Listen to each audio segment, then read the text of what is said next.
இடஒதுக்கீடுக்கு வருவோம். இடஒதுக்கீடு வேண்டாம் அப்படின்னு சொல்கிறீங்களேன்னு.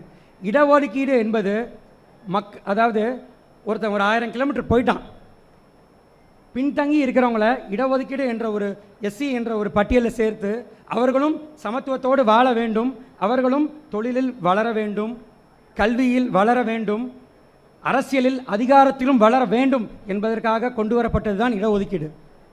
ஆனால் நிலைமையோ அது உண்மையாக இல்லை. நம் சுதந்திரம் வந்து ரொம்ப வருஷமாச்சு, இன்னும் நாம் இப்படியே தான் இருக்கிறோம். உங்களெல்லாம் ஒரு பெரிய பஸ்ஸில் நாங்கள் ஏற்றுறோம், அவங்க நடந்து போகிறதுக்குள்ளே நீங்கள் போய் அவங்கள அடைஞ்சிடலாம், சமத்துவத்தில் போய் எல்லாரும் ஒன்றாக இருக்கலாம் அப்படின்னு சொல்லி நம்மளை ஒரு பட்டியலில் சேர்த்தாங்க. ஆனால் சேர்த்து சுதந்திரம் கடத்தி இத்தனை வருஷம் ஆகியும் நம்ம இன்னும் இப்படியே தான் இருக்கிறோம். இதை நீங்கள் சிந்தித்து பார்க்க வேண்டும். அந்த வாகனம் நவரவே இல்லை, அங்கே தான் இருக்குது. இதற்காக தான் நாங்கள் வாகனத்துலேருந்து வெளியே போகணுன்னு கேட்குறோம், பட்டியலேருந்து எங்களை வெளியே எடுங்கன்னு நாங்கள் கேட்குறோம். இது எந்த சமுதாயத்தையும் எந்த ஜாதியினரும் குறைப்படுவதற்கோ இல்லை நமது சமுதாயத்தை பற்றி பெருமை பேசுவதற்காக அல்ல.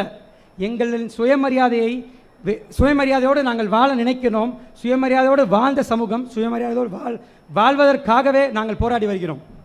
இதைத்தான் நாங்கள் தமிழக மக்கள் முன்னேற்ற கழகம் சார்பாக தொடர்ந்து போராடி சொல்கிறோம்.